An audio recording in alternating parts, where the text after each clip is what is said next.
안녕하세요. 한걸음 가족교실 여러분 반갑습니다. 저는 담임선생님 황쌤입니다. 네, 오늘은 5번째 강의고요. 중독 가정의 가장 큰 피해자는 누구? 라고 하는 제목입니다. 중독 가정에서 가장 큰 피해를 받은 사람은 누굴까요? 중독자일까요? 배우자일까요? 아니면 부모님, 자녀. 자, 누굴까요? 한번 맞춰보세요. 네, 자녀입니다. 왜냐하면 나머지 분들은 다 성인이잖아요. 다 성인이면서 선택한 부분들이 있을 텐데 자녀는 선택 여지가 없었습니다.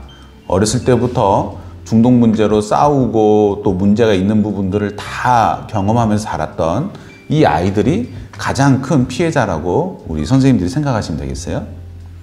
그렇게 피해를 받은 자녀들은 중독자가 누구 때문에 술을 마신다고 생각할까요? 이것도 한번 맞춰보세요. 네, 사실은 본인 때문에 술을 마신다라고 생각해요. 그러니까 부모님들이 싸우거나 부모님들이 화가 많이 나 있으면 나 때문에 싸우나 보다, 나 때문에 힘드신가 보다, 이렇게 자녀들은 눈치를 보게 되어 있습니다. 그래서 그런 아이들이 술을 못 먹게 하기 위해서 하는 행동들이 있어요. 그걸 우리는 이제 생존 역할이다 이렇게 표현을 하는데, 이런 자녀들이 어떻게 생존을 위해서 선택을 하는지 보시겠어요? 첫 번째, 모든 것을 잘해요. 그러니까 조금만 거 가지고도 막 화가 나고 싸움이 되고 술 마시고 이렇게 되니까 모든 걸 잘합니다. 거의 초인적인 힘을 발휘해서 공부도 잘하고 설거지도 잘하고 아빠 말도 잘하고 술심부름도 잘하고 뭐 말도 잘하고 다 잘합니다. 그리고 주변에서는 되게 기특한 아이로 칭찬하는 경우들이 많이 있는데요. 사실은 굉장히 위험한 부분들이 있어요. 두 번째는 눈에 띄지 않습니다. 그렇게 영웅처럼 잘할 수가 없기 때문에 살살 피해 다니는 거죠. 우리 학교 다닐 때도 같은 반 학생들 있었지만 전혀 기억이 안 나는 친구가 있잖아요. 그런 식으로 눈에 띄지 않고 그 집단 안에 살아있는 겁니다. 잊혀진 아이의 역할을 하고 있는 거죠. 세 번째로는 모든 것에 반항합니다. 이것도 안 되고 저것도 안 되기 때문에 다 깨부시고 다니고 모든 걸 다 반항하고 다녀요. 다 분노를 표출하고 다닙니다. 이제 그렇게 해서라도 중독자가 술을 안 마시기를 바라는 마음은 당연히 있죠. 그래서 희생양이 돼요. 왜냐하면 네가 사고만 안 치고 다녀도 아빠가 술을 안 먹어. 이렇게 해서 온 가족이 아빠의 술 문제를 가지고 뭐라고 해야 되는데, 사고를 치고 다니는 그 아이한테 모든 손가락질을 하게 되는 희생양 캐릭터를 가지고 살아가게 됩니다.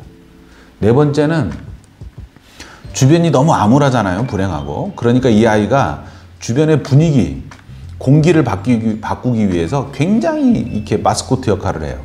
그래서 즐거운 분위기를 만들어냅니다. 그런데 이런 친구가 어떤 문제가 생기냐면 커서요, 진지한 분위기 속에서 회의할 수가 없어요.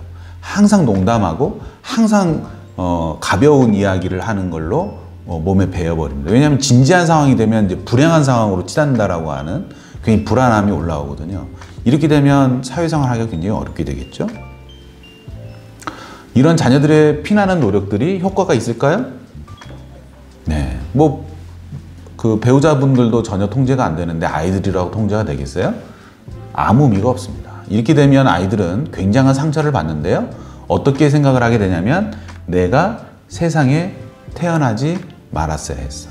이렇게 이제 인식하게 된다라고 하는 거죠. 기본 존재에 대한 부정이 생기기 시작합니다. 그래서 결국 내가 겪고 있는 상황을 외면하게 되는데요. 어떻게 외면하냐면 첫 번째, 말을 하지 않습니다. 두 번째, 주변에 누구도 믿지 않습니다. 세 번째, 느끼지 않습니다. 이런 고통들을 느끼면서 살아갈 수가 없기 때문에 그렇죠. 이런 아이들의 삶의 이유가 중독자에게 온전히 맡겨져 있다면 우린 이 아이가 어떻게 행복하게 자랄 수 있을까 생각해보면 굉장히 희망이 없잖아요. 그죠? 결국 자녀들은 커서도 이런 문제가 계속 반복이 돼요. 대상에 대한 또는 권위 있는 사람에 대한 믿음이 없습니다. 오히려 이제 분노가 일어나는 경우들이 많죠. 그리고 아동기에 미충족된 욕구 때문에 미성숙하게 됩니다. 계속 그 욕구를 원하게 되는데요. 다 큰 성인이 그러고 있으면 누가 그거를 맞춰줍니까? 그래서 대인관계에 또 많은 어려움을 겪게 되는 거죠. 10번째로는 부정적인 감정을 외면하기 위해서 중독 행동에 계속 빠져들게 되는데요. 이 부정적 감정이라고 하면 그런 거죠. 분노감, 또 수치감, 또 우울감, 뭐 이런 것들을 너무너무 깊어서 여기에서 내가 살아남기 위해서는 중독 행동을 하지 않을 수가 없는 거죠. 게임에 몰입한다든지 또는 또다시 술을 먹고 잊어버린다든지 이렇게 또 대물림되는 현상도 보여집니다. 이렇게 성장한 자녀를 우리는 성인 아이라고 부릅니다. 즉 몸은 성장이 됐는데 마음은 아이인 거예요. 정신.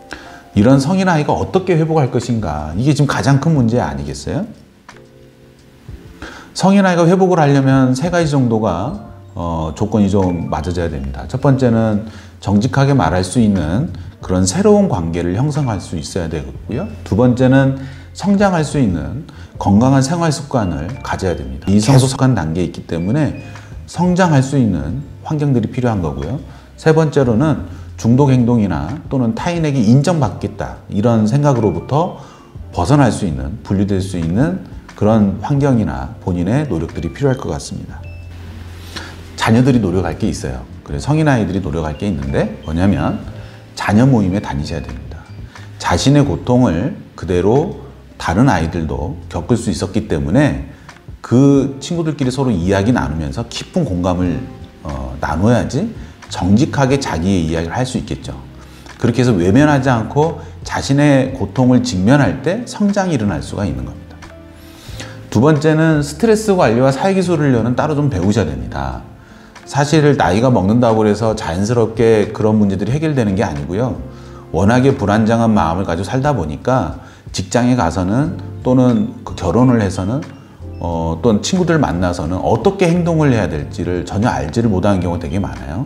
그래서 이런 부분들은 전문가를 통해서 좀 훈련을 받으실 필요가 있고요. 그리고 이런 성인 아이 모임에서, 자녀 모임에서 제시하는 12단계가 있어요. 그거를 스스로 실천을 좀 잘 하셔야 되고요. 그리고 몇 가지의 생활 철학 뭐 이런 게 있는데 이런 부분도 스스로 잘 실천하셔야 될 겁니다. 성인 아이의 회복을 위해서요, 부모들은 병에 대해서 자녀들에게 잘 설명해 주셔야 됩니다. 술 문제가 있는 분의 그런 문제들이 병의 증상이라고 하는 거를 잘 설명해 주셔야 되고요. 두 번째는 자녀들과 솔직하게 대화하셔야 돼요. 솔직하게 대화하다 보면 굉장히 놀라는 얘기들이 많이 있습니다. 아이고, 그때 기억을 네가 하고 있어? 어떻게 그거를 다 기억하니? 이렇게 얘기하는 때도 있고요. 또는 아빠 막 죽이고 싶어. 나 아빠라고 부르고 싶지도 않아. 막 이런 받아들이기 어려운 얘기들을 많이 할 겁니다. 그런 이야기를 할 때 절대 나무라거나 또는 중독자를 비호하는 듯한 말씀은 절대 하시면 안 돼요. 그 아이들은 보호를 받아야 되고요. 그 아이들은 공감을 받아야 돼요. 그래서 너가 그렇게 힘들었구나. 부모로서 미안하다. 이렇게 이야기를 하시면 되겠어요. 그 정도까지만 하셔야지 아빠가 너를 사랑해. 뭐 네가 조금 더 이해해. 뭐 이런 식의 비호하는 이야기는 절대 하시면 안 돼요. 세 번째로 부모의 태도를 검토해 보세요. 부모가 자신을 보호하기 위해서 오히려 아이들을 수단화하지는 않았는지 한번 검토해 보시면 좋겠어요. 또는 같이 싸우는 동지로 아이들을 활용하지는 않았는지. 실제적으로 아빠가 술을 먹고 화를 낼 것 같으면 아이들을 방으로 보내거나 또는 나가서 술을 먹을 것 같으니까 아이를 딸려 보내거나 혹시 그러지는 않았는지. 또 아빠의 술 문제를 오히려 아이들에게 핀잔을 주면서 아이들에게 화풀이 하지는 않았는지. 또 내가 굉장히 힘든 거를 아이들이 소화할 수 없는 내용을 아이들한테 다 풀어제끼면서 아이들에게 감당할 수 없는 스트레스를 준 건 아닌지 한번 검토해 보시면 좋겠어요. 생활 철학이 있어요. 여러 가지가 있지만 3가지만 가져와 봤습니다. 첫 번째, 먼저 해야 할 일을 먼저 하자. 한번 따라해 보시겠어요? 먼저 해야 할 일을 먼저 하자. 예, 잘하셨어요. 두 번째, 여유 있게 하자. 따라서 같이 시작. 여유 있게 하자. 예. 세 번째, 한을 버리고 신께 맡기자. 네, 예, 잘하셨어요. 또 한 가지 알려드릴게요. 평온함을 청하는 기도예요. 라인홀드 리버라고 하는 목사님께서 시를 쓰셨는데요. 그 앞에 부분만 이렇게 발췌해서 우리가 활용하고 있어요. 이거는 많은 중독에서 회복하시는 분들은 다 알고 있는 내용이거든요. 우리 자녀분들도 또 배우자분들도 같이 외우시면 좋겠어요. 신이여 어쩔 수 없는 것을 받아들이는 평온함을 주시고 어쩔 수 있는 것을 바꾸는 용기를 주시고 그리고 이를 구별하는 지혜를 주소서라고 하는 시입니다. 마음이 힘들고 혼란스러울 때마다 마음속에 되뇌이시면 많은 도움이 될 겁니다. 많은 이야기들을 드렸는데요. 그런 이야기들이 이 알라논 korea.or.kr이라고 하는 사이트 안에 다 들어가 있는 내용들이고요. 그리고 중독관리통합지원센터를 통해서도 도움받으실 수 있을 것입니다. 포털 사이트에 보시면 성인아이와 관련된 책들이 있어요. 그러니까 검색창에다가 성인아이 이렇게 치시면 쭉 책들이 나오는데요. 많지는 않습니다. 그러니까 가능하면 그런 책들을 구입하셔서 보시면 회복에 도움이 되지 않을까 싶습니다.